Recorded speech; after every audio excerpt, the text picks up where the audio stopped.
Good morning. Aditya educational class में आपका स्वागत है। आज यहाँ हम आप लोगों को बीएड डीएलएड से संबंधित पाठ योजना बनाना बताएंगे कि कैसे पाठ योजना बनाया जाता है, जिससे बीएड में या डीएलएड में आपको पाठ योजना बनाने में बहुत आसानी होगी। सबसे पहले ऊपर हम लिखते हैं आदर्श पाठ योजना। उसके बाद संस्था का नाम, जिस संस्था में आपको शिक्षण कार्य करना है उस संस्था का नाम लिखते हैं। जैसे यहाँ लिखा हुआ है बाबू राजकरण सिंह स्मारक इंटर कॉलेज। उसके बाद छात्राध्यापक का नाम या छात्राध्यापिका का नाम, जो आपका नाम होगा वो लिखेंगे। उसके बाद दिनांक, जिस दिन यह पाठ्य योजना आपको पढ़ाना है उस दिन का दिनांक लिखेंगे। कक्षा 8, विषय रसायन विज्ञान, चक्र पहला, अवधि 36 मिनट। यहाँ प्रकरण है विद्युत एवं विद्युत परिपथ। उसके बाद सामान्य उद्देश्य का जो संबंध होता है विषय से होता है और विशिष्ट उद्देश्य का संबंध प्रकरण से होता है। पहला सामान्य उद्देश्य जो है छात्रों का दृष्टिकोण वैज्ञानिक बनाना। दूसरा उद्देश्य छात्रों में रसायन विज्ञान के विषय में रुचि उत्पन्न करना। तीसरा, छात्रों में चिंतन शक्ति का विकास करना।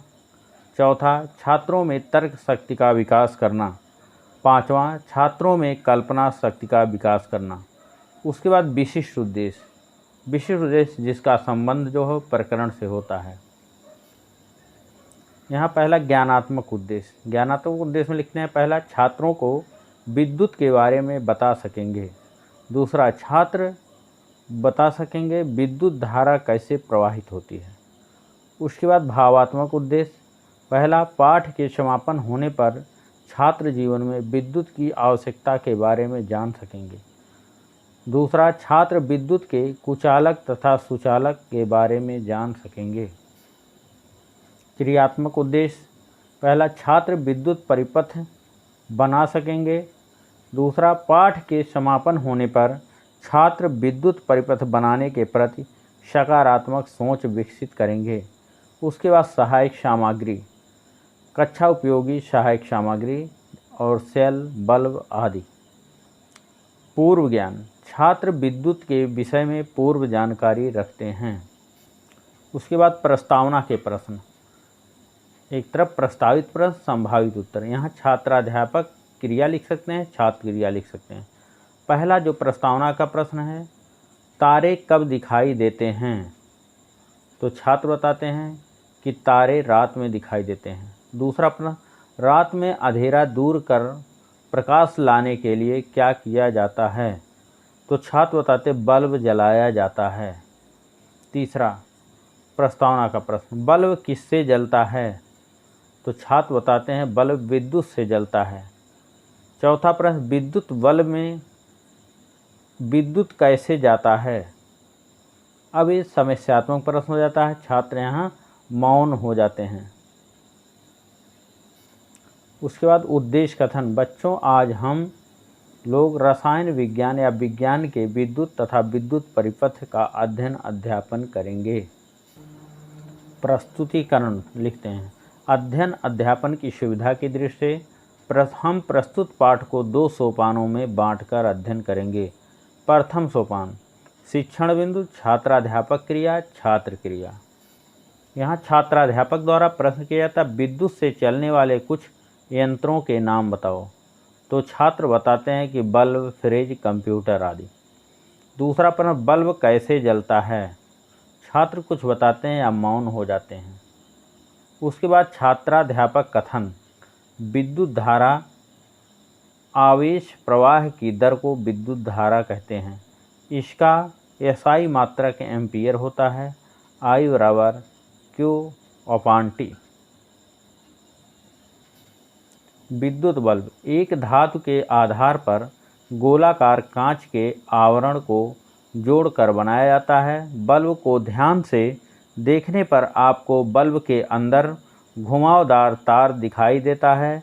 यह तार तंतु कहलाता है तथा टंगस्टन धातु का बना होता है। जब एक बल्ब के स्विच को खोला जाता है तो यह तंतु ही चमकता है। विद्युत एक सिरे से होकर प्रवेश करता है तथा तंतु में प्रवाहित होती है। जब विद्युत टंगस्टन के तार से होकर बहती है तो तार गर्म होकर चमकने लगता है। शिक्षण बिंदु छात्राध्यापक क्रिया, छात्र क्रिया। विद्युत सेल। पहला प्रश्न यहाँ छात्राध्यापक द्वारा किया जाता है। टार्च को विद्युत कैसे प्राप्त होता है? तो छात्र बताए विद्युत सेल से। दूसरा प्रश्न छात्राध्यापक द्वारा विद्युत सेल का प्रयोग किसमें होता है? तो छात्र बताते हैं कि अलार्म घड़ी के द्वारा। तीसरा प्रश्न विद्युत सेल का निर्माण कैसे होता है? छात्र यहाँ कुछ बताते हैं या मौन हो जाते हैं। उसके बाद छात्राध्यापक कथन। कथन कहते हैं बच्चों टार्च को विद्युत सेल, यहाँ डबल लिखा, विद्युत सेल से प्राप्त होता है। विद्युत सेल का प्रयोग विद्युत स्रोत के रूप में अलार्म घड़ी, रेडियो, कैमरा तथा अन्य युक्तियों में किया जाता है। इसके एक और धातु की टोपी दूसरी ओर डिस्क होती है। सभी विद्युत सेल में दो सिरे होते हैं जिसमें एक धनात्मक सिरा तथा दूसरा ऋणात्मक सिरा होता है। फिर उसके बाद बोध प्रश्न, श्यामपट्ट सारांश। बोध प्रश्न पूछने का उद्देश्य है छात्रों को जो कुछ भी पढ़ाया गया छात्रों को कितना ज्ञान हुआ और उसके उत्तरों को श्यामपट्ट पर लिख दिया जाता है। पहला बोध प्रश्न जैसे है बल्ब में तंतु किसका बना होता है? तो छात्र बताते हैं टंगस्टन से। तो छात्राध्यापक द्वारा इसके उत्तरों को पूरे वाक्यों में श्यामपट्ट पर अंकित कर दिया जाता है कि बल्ब में तंतु टंगस्टन का होता है। दूसरा प्रश्न अलार्म घड़ी को विद्युत किससे प्राप्त होता है?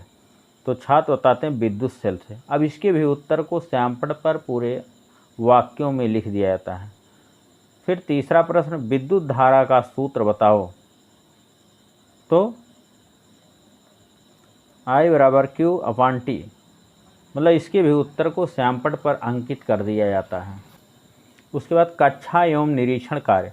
छात्राध्यापक छात्रों को श्यामपट्ट सारांश कॉपी में उतारने का निर्देश देगा और स्वयं घूम घूम कर कक्षा कार्य का निरीक्षण करेंगे। यहाँ कक्षा होगा, कक्षा कार्य का निरीक्षण करेंगे।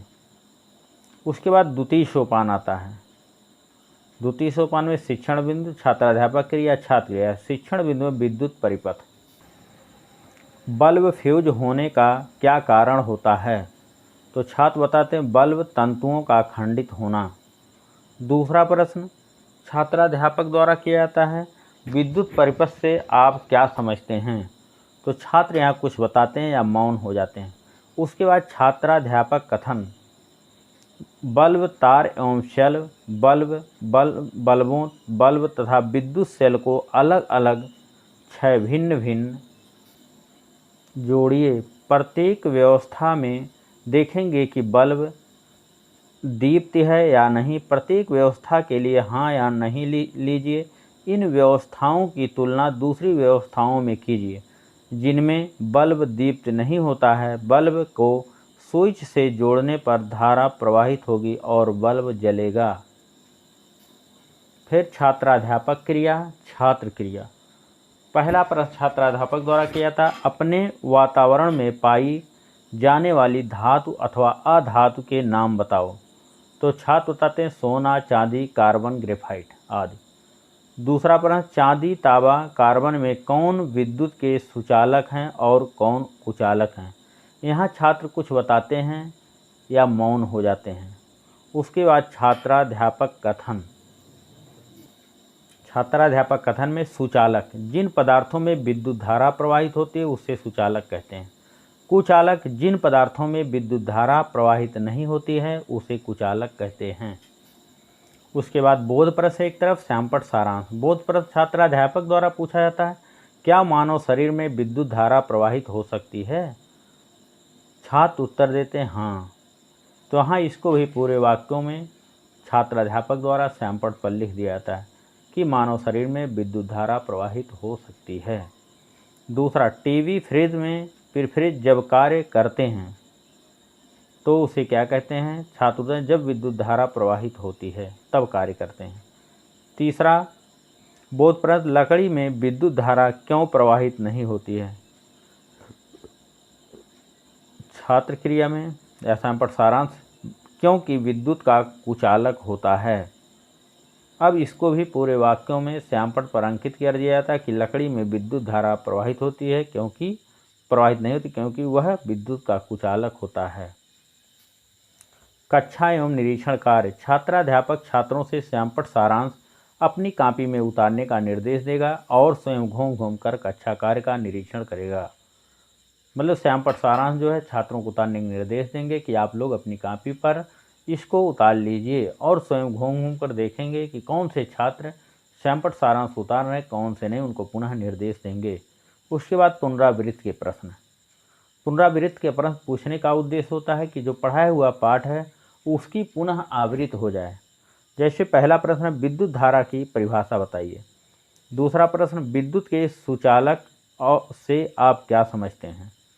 उसके बाद गृह कार्य दे दिया जाता है कि छात्र इसको घर से लिख कर के लाएंगे। विद्युत धारा तथा विद्युत बल्ब का विस्तृत वर्णन करो। उसके बाद पाठ योजना समाप्त हो जाती है।